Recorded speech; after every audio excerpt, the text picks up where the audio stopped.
20 नवंबर 2025 नीतीश कुमार ने बिहार में शपथ ली। इधर ममता बनर्जी का पारा हाई हो गया। जी हाँ, सवाल उठते हैं कि क्या ममता बनर्जी को एसआईआर से डर लग रहा है।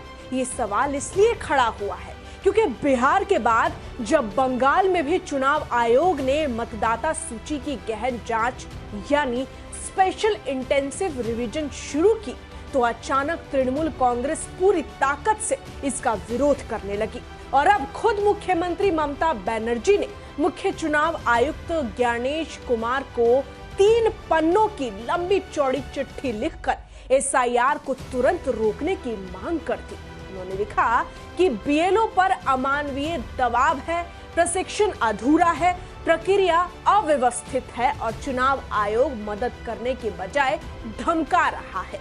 लेकिन सवाल उठता है कि आखिर ये विरोध किस बात का है।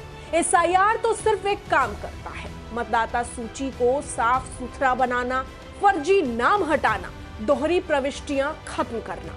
फिर इतनी बेचैनी क्यों है? क्या ममता बनर्जी को डर है कि इस जांच के बाद बहुत से ऐसे नाम हट जाएंगे जिनके हटने से राजनीतिक गणित बिगड़ सकता है। इसलिए पूरा मामला बांग्लादेशी मुद्दा से भी जुड़ने लगा है, क्योंकि ये पहली बार नहीं है जब टीएमसी पर वोट बैंक बचाने का आरोप लगा हो। सिर्फ कुछ ही महीने पहले 21 जुलाई 2024 को शहीद दिवस रैली में ममता बनर्जी खुद खुले मन से कह चुकी हैं कि अगर बेहाल लोग यानी बांग्लादेश से आए लोग हमारे दरवाजे पर दस्तक दें तो हम उन्हें शरण देंगे। उन्होंने यूएन के एक रेजोल्यूशन का हवाला देकर कहा था कि शरणार्थियों को नजदीक के इलाके में जगह मिलनी चाहिए। बस इसके बाद राजनीति में आग लग गई। बीजेपी के अमित मालवीय ने इसे इविल प्लान बताया और कहा कि ममता बनर्जी अवैध बांग्लादेशियों को बसाकर वोट बैंक तैयार कर रही है, जबकि राज्य सरकार के पास न इमिग्रेशन का अधिकार है न सिटीजनशिप देने का। जहां एक तरीके से ममता बनर्जी पर आरोप इस तरीके के लगे कि बांग्लादेश से आए खास तौर पर मुस्लिम समुदाय के लोगों का जो वोट है वो पाना चाहती हैं, इसलिए वो बांग्लादेशियों को बंगाल में बसा रही है। बहरहाल ये सिर्फ और सिर्फ आरोप है।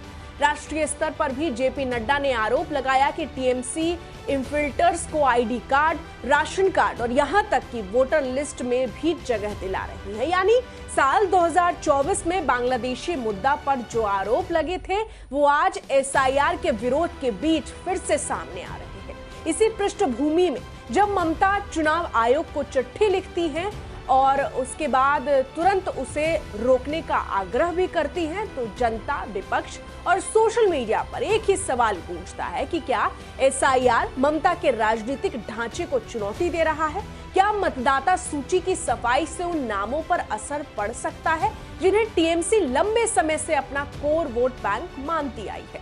लोगों की प्रतिक्रियाएं भी इसे इसी नजर से देख रही है। कोई लिख रहा है कि हम आपकी घबराहट समझ सकते हैं, आपका वोट बैंक या तो छिप रहा है या फिर भाग रहा है। एसआईआर असली वोटर लिस्ट बनाकर रहेगा।